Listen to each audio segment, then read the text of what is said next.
Namaskar and welcome back to the channel. So we are back to read this book called Biochemical Aspects of Neurological Disorders, which has been edited by John N. Cummings and Michael Kremer and has been published by Blackwell Scientific Publications, Oxford. So this book basically contains lectures given in 1957 and 58 at the Institute of Neurology, National Hospital, Queen Square. Um, this book was first published in 1959. Yes.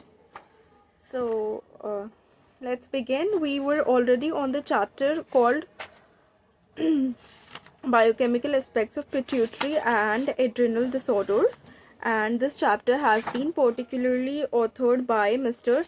F.T.G. Prunty.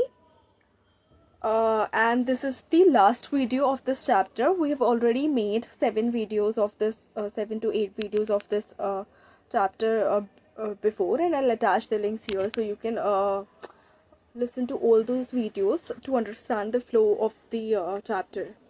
तो basically जो हम कल या इससे पहले वाली video में बात कर रहे थे वो ये कर रहे थे कि जो हाइपोथैलेमस का से जो स्टिमुलाई आ रहा है वो सीक्रेशन ऑफ हार्मोन को इफ़ेक्ट कर सकता है एंड इन्फ्लुएंस कर सकता है सीक्रेशन ऑफ गोनाडोट्रोपिन को भी. अब ये देखा गया था उस वक्त कि जो एल्डोस्टेरॉन का सीक्रेशन है बाय द एड्रिनल ग्लैंड वो बहुत कम है हाइड्रोकॉर्टिसोन से.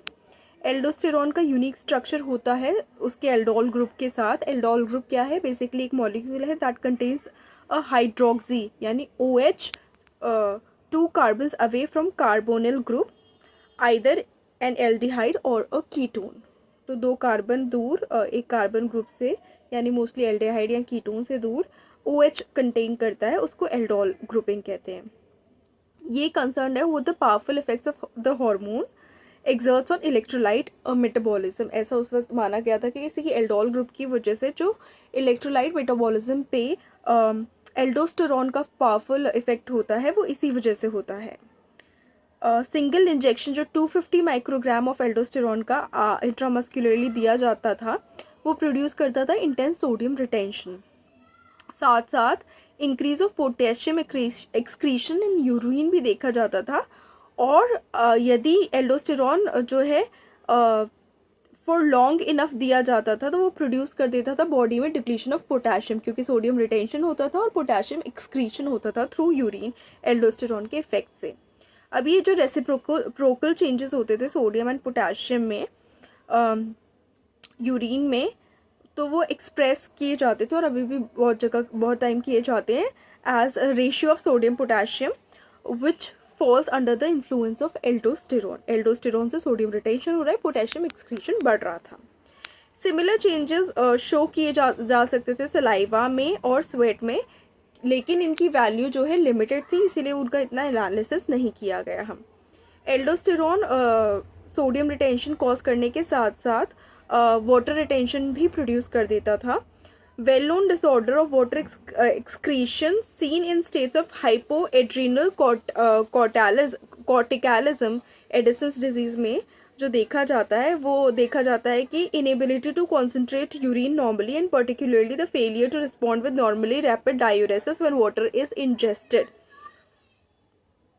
यूरिन ढंग से एडिसन्स डिजीज में कॉन्सेंट्रेट नहीं हो पाती है, ये देखा गया है. And this can be correlated कि एडमिनिस्ट्रेशन ऑफ 100 मिलीग्राम और लेस ऑफ कॉर्टिसोन डेली, ये करेक्ट किया जा सकता है एडिसन्स डिजीज़ में. ये जो चीज़ है यूरिन की वो करेक्ट की जा सकती है 100 मिलीग्राम और लेस ऑफ कॉर्टिसोन डेली. ये उस वक्त का एनालिसिस था. एल्डोस्टेरॉन का इसमें जो है does not have this effect in the doses usually given. Thus, this ability to restore a normal urinary pattern with respect to water excretion is a function of corticoids rather than electrolyte regulating hormone. क्योंकि corticoid से Edison disease का urine concentration correct होता था, इसीलिए ये analysis में ये जो है उसको जस्ट निकाला गया कि कॉर्टिकॉइड्स का ज़्यादा फंक्शन है नॉर्मल यूरिनरी पैटर्न को मेंटेन करना with respect to water excretion specially rather than electrolyte regulating hormone. तो एल्डोस्टेरोन इलेक्ट्रोलाइट्स को ज़्यादा रेगुलेट करता है, कॉर्टिकॉइड जो है वाटर से रिलेटेड यूरिनरी पैटर्न को मेंटेन रखता है. Overall effect of hormones on water excretion bye kidney is complex, क्योंकि कुछ किसी चीज़ में कॉर्टिकॉइड्स इन्वॉल्व है, किसी चीज़ में एल्डोस्टेरोन इन्वॉल्व है, इसीलिए कॉम्प्लेक्स मैकेनिज्म माना गया था ये. अब काफ़ी एविडेंस मिला था ये जानने के लिए कि एल्डोस्टेरोन जो है प्राइमरीली सीक्रीट किया जाता है जोना ग्लैमेरुलोसा द्वारा एड्रिनल कॉर्टेक्स के. इसकी जो सीक्रीशन है वो बहुत ही स्मॉल एक्सटेंट तक under the control of corticotropin है, लेकिन जो decrease of extracellular fluid volume है और potassium loading with salt restriction are more important stimuli. ऐसा देखा गया था पेशेंट्स में जो कि एंटीरियर हाइपोपिट्यूटेरिज्म से सफ़र कर रहे थे कि उनको दे के not be easily depleted of body sodium, लेकिन जो एडिसन्स डिजीज से सफ़र कर रहे थे वो readily lose the substance in urine if the salt intake is restricted.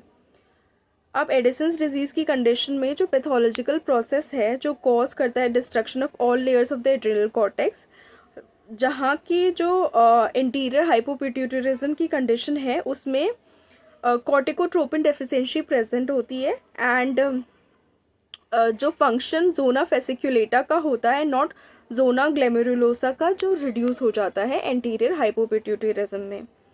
Aldosterone जो है is not found to be deficient in these patients, जो जिसमें जोना फेसिकुलेटा का फंक्शन रिड्यूस हो रहा है, यानी एंटीरियर हाइपोपिट्यूटरिज्म में एल्डोस्टेरोन रिड्यूस नहीं हो रहा था. इसीलिए ये एविडेंस के तौर पे दिया गया कि एल्डोस्टेरोन जो है जोना ग्लैमेरुलोसा से ज़्यादा प्रोड्यूस हो रहा है of at the adrenal cortex.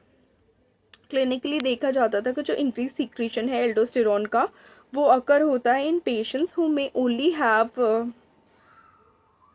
Small benign adenomata of the adrenal cortex और other types of lesions. Hypertension जो है प्रेजेंट होती है पेशेंट्स में ऐसे में and accompanied by a state of potassium depletion. ये जो evident by the reduction of the serum potassium level and potassium space in body and accompanied by an alkalosis in the blood, ये evidence के तौर पे दिया गया था. Restriction potassium intake का emphasises the urinary depletion of this substance. तो basically इस चैप्टर में हमने एल्डोस्टेरोन के कॉर्टिकॉइड्स के कॉर्टिकोट्रोपिन के बेसिक फंक्शंस कवर किए, कौन कैसे कैसे इन हॉर्मोन्स की डिस्कवरी या एनालिसिस होता गया वो कवर किया, कौन कौन से जोन से ये प्रोड्यूस होते गए वो जितना उस वक्त पता चलता गया वो कवर किया. तो इस सारी चीज़ों को जानने के लिए आप शुरू से इसकी सीरीज़ देख सकते हैं. Total of 9 videos, and that's it for this video. Thank you so much for staying on this channel. Please like the video, share the video and subscribe to the channel, and do not forget to hit the bell icon. Next जो इस book में chapter है वो है clinical aspects of pituitary and adrenal disorders. अभी तक series थी biochemical aspects of pituitary and adrenal disorders. Next is clinical aspects of pituitary and adrenal disorders, which hopefully we'll be coming up soon with. So thank you so much. Stay connected.